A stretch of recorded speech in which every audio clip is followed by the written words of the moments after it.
I have so many questions. I just finished binging the series, like the full thing, both at like so. Oh, Okay. Both seasons? both seasons, yeah. Wow. Okay, Like cool.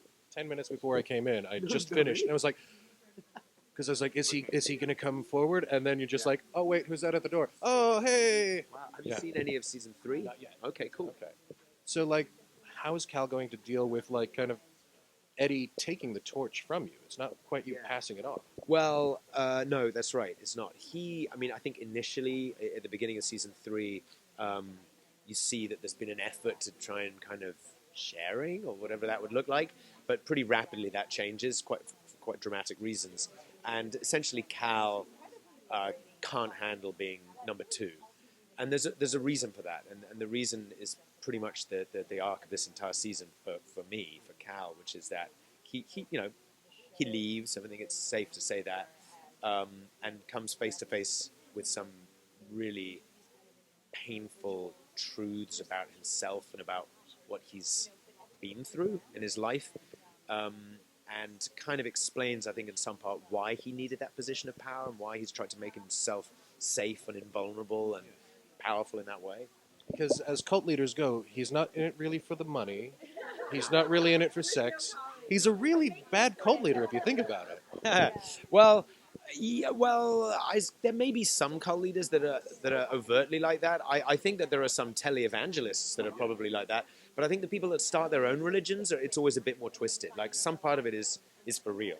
Because he has like that violent streak that we're told David Miscavige has, where like he just wailed on Mary's father. Yeah. And Sarah kind of like hit Cal with a point about Mary's character, that she was sexually abused, and like that's when Cal kind of went to her, because it was. I think that Mary. I mean, the relationship with Mary is a big part of season 3 between Cal and Mary. There's something very interesting about them, which is that they recognize something in each other. They're both. I mean, again, this is suggested in season 2 and a big part of season 3 that Cal is also the victim of abuse, and he's, as a result, and this is not uncommon, is an abuser. But he's not like, great, now I can be abusive. It comes out of him. It's a form of self-protection. And, I'm not excusing it, but I think that's kind of where it comes from in him.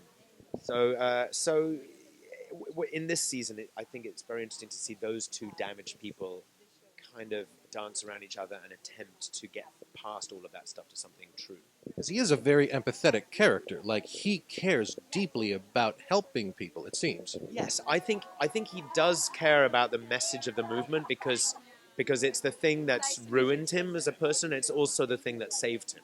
So he a cliff face. That's the only thing he's got. That's right. That's exactly right. Yeah. And then a huge fan of Hannibal. Like everything Brian Fuller. How would Will kind of look at Cal? He'd sort him out in a second. I mean, yeah, I think Will would. I mean, he would. Problem Will has is that he can't just do it. Can't stand back and do it. So he'd probably go through some pretty awful kind of internal imaginative process. But I think he would see through Cal very quickly. Yeah. There's also a lot of like animal imagery between both series, which just got me like, oh yeah, this is scratching that Hannibal itch for me. Good. Well, we want to scratch that itch. Yeah. And then if Brian is able to get season 4, would you be going back? 100%. Yeah. And then, like, what ultimately season 7 do you want to see for Cal? It's hard to say what I want to see from him. I mean, I've always been, even when Cal is at his worst, kind of defensive of him, because I always knew that it was coming from a place of being, times even selfless. He does bad things.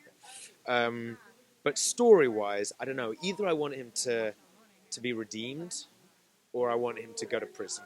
I'm not sure which. Do you have any like past like historical characters that you've ever played that kind of remind you of Cal, or honestly not? No, not at all. In fact, I remember when we started filming the first season. This is still true in a way, that I would find like he'd have these odd moments when he was suddenly vulnerable. And I'd be like, you realize, like, by and large, we associate vulnerability with kind of being sympathetic. And so as an actor, if you're playing those nice characters, you do that much more. And it's weird to play somebody who almost never shows that part of himself. So I like that a lot. Because I can see, like, whenever Cal does have his shell off, like, there is this scramble. He doesn't know what to do. He doesn't like being vulnerable. Well, I think because he's a survivor of abuse. Yeah. It's such a great character, especially, like, from an acting point of view. Like, I love what you're doing with him, and I just love the show. It's so good. Cool.